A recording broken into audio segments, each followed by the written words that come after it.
Three things the world needs more of: humility, authenticity, and seeking first to understand before being understood.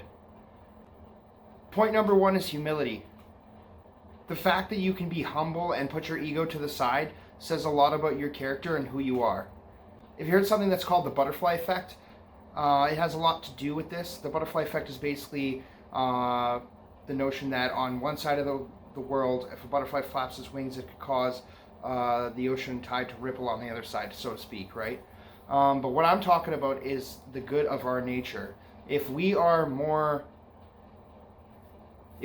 humility towards everyday life and towards even the simplest of tasks, then it helps tilt the world in a much better direction. Letting the ego get in the way is just basically like taking on everything like as if it's a personal attack. We're allowing for certain selfish tendencies to take place instead of what you could be giving. I like to consider a big part of humility to be kindness, right? Kindness is not something that we should be taking for granted whatsoever. Humility is the foreground for success in life, right? Anytime someone's got some sort of moral high ground, they have a certain standard that they want to abide by, it's important to have this so you're not overlooking past what the reality things might be, right? If you get too absorbed in whatever you're doing with your ego and with yourself, rather than taking it from a bird's eye view and just having perspective on the subject matter, then you will find yourself lost.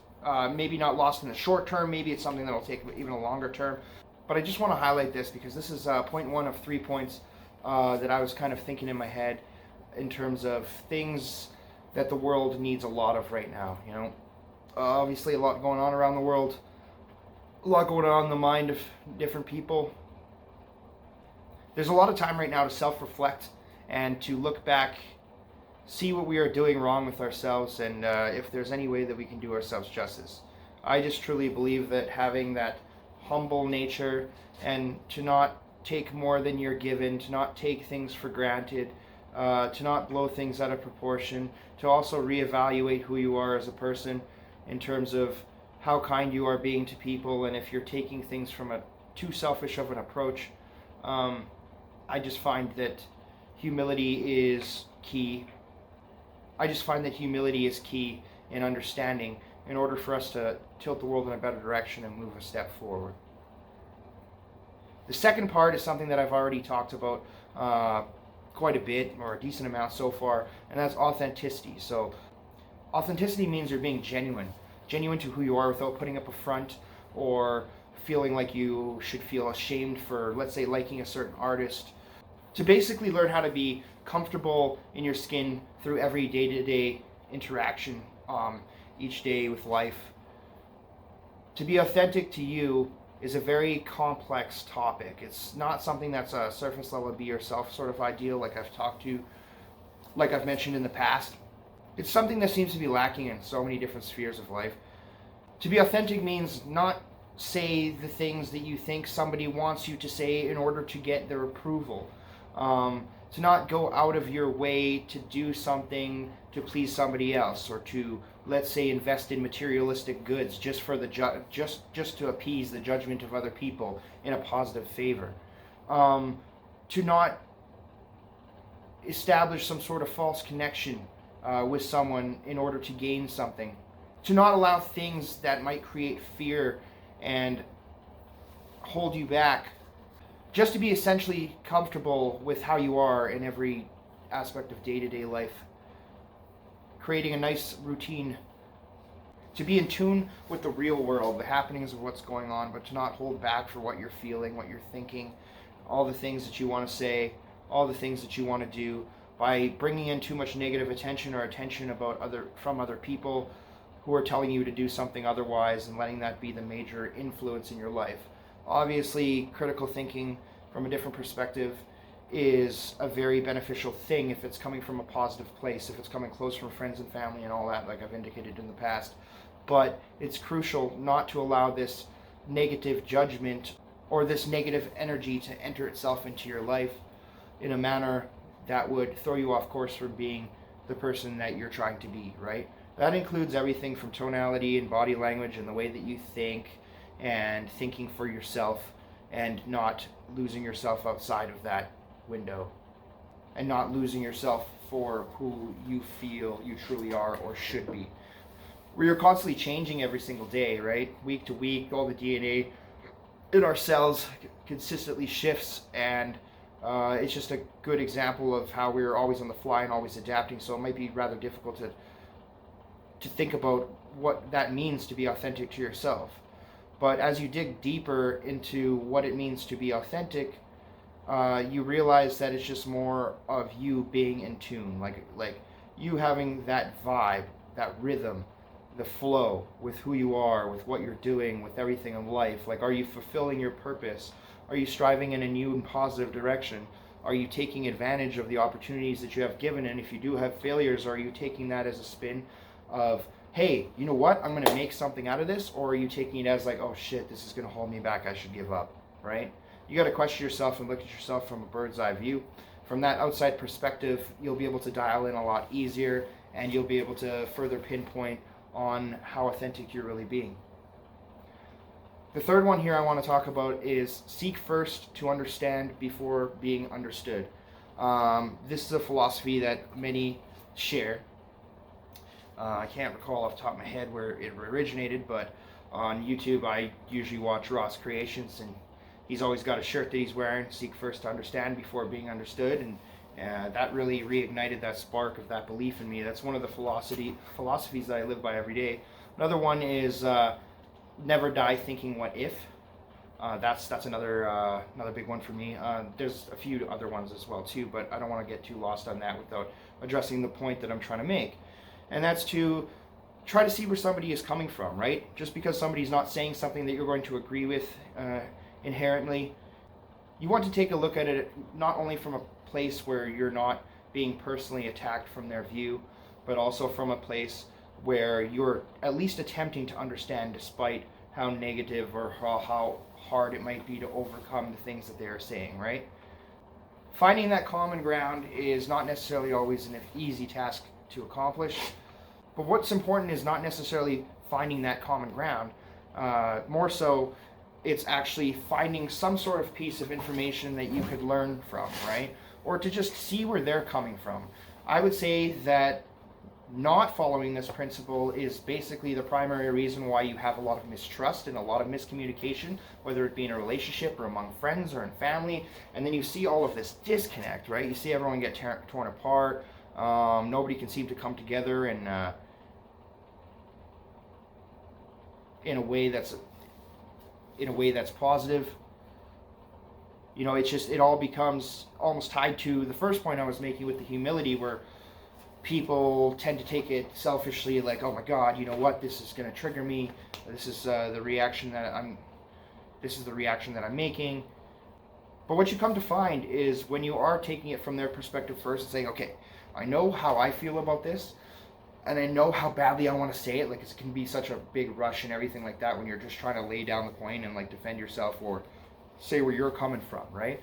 But you realize in almost a weird way, it's sort of meditative to just sit back and, like, you know, your body is urging you and you're feeling like you need to be doing something and speaking out and saying these things, but you're forcing yourself to take the back seat for a second, keeping yourself humbly natured in even your tonality and your body language, and listening to what that other person has to say to you, right? What the other person is explaining, to be able to dissect and further understand. And this will actually help you in the future too, for any other conversations that you are having with people, where it becomes natural for you to just sit there and be like, okay, I'm soaking in what they're saying, right? I'm allowing to understand. I'm funneling more in where it comes in the one ear and it stays in my head and doesn't go out the other ear, right? So I'm actually growing and learning and making myself a lot better, but I'm also able to withhold that information in my head and to understand. And then you start to think a lot more clearly, and you start to put things together and piece things together a lot easier. And it also makes you calmer in the long run in handling the scenario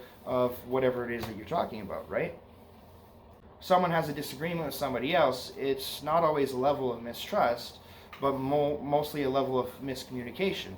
And sometimes you'll have the miscommunication, but not necessarily mistrust. The main point behind that is that no matter what, it seems to be, when this principle is not followed, those 2 points of mistrust and miscommunication are almost more likely to occur without adhering to this certain principle of, seeking first to understand before being understood, right? It's not always about me, and looking at the other person as selfish and negative, but more so a reflection on yourself and how you handle that scenario, right? Because if that person's handling the scenario like a fucking asshole, and you're still letting them think and speak and all that stuff before you even say anything, chances are a lot of the time everyone else is going to think they're a fucking asshole too before you even need to say anything, right? The point's going to be made regardless. And then when you do have your time to speak, it's almost going to be easier for you to just say what you need to say.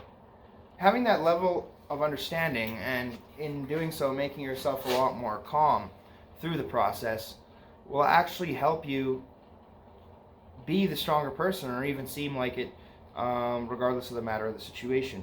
If it's just talking about in terms of a one-on-one relationship, let's say you and your girlfriend, you and your partner, whoever, if you're having a disagreement or you're trying to settle something out, the best thing to do is not to talk over each other or do anything like that. Obviously, easier said than done, right? But don't talk over each other. Maybe what you should do is like, you know what? I'm sorry, I'm going to let you speak. As hard as that may be in the moment and everything like that, this is where it comes, where you're learning and training yourself. Say, you know what? I'm going to forget about this for the moment. Tell yourself in your head, and you're saying, okay, I'm going to listen to what this person has to say. Don't cut each other off. Don't do anything like that. Just like try to have as best of a formal conversation in a serious manner as you can, right? Go through the motions of it, right? And then whatever they're saying, say what you need to say. And if there's something that you need to pick apart and criticize on what they're doing, maybe they're talking over you or something of the matter, then you can actually say that. But it feels almost a lot more fulfilling to just point that out after you've already understood what they're saying. And usually in that premise, they'll usually have more of a reasoning behind why they should understand you, right? They might be taken aback and be like, yo, you know what? Maybe the way I handled that was wrong. And in essence, it just gives them more self-reflection on themselves, right? So it's not always something that's inherently negative. But I just wanted to quickly point those three things out. And to add something bonus to this would be empathy, Empathy kind of ties into all of these things, and I just think a lot more people should be empathetic, just as a bonus.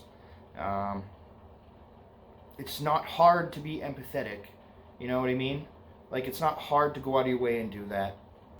It's not hard to just be a decent person and to care and have the feelings for other people and what they might be going through, and that level of understanding, right? And I'm not saying to be like this nice guy who gets fucking shit on all the time and gets kicked to the ground with everything they do. Like, no, you have to be confident and firm in who you are, and you have to know when to step up and know when what people are saying is wrong, and when something's challenging your moral values. But being empathetic is something that is ingrained in all of us, and whether we want to ignore it and let our ego take over and whatnot, that's besides the point.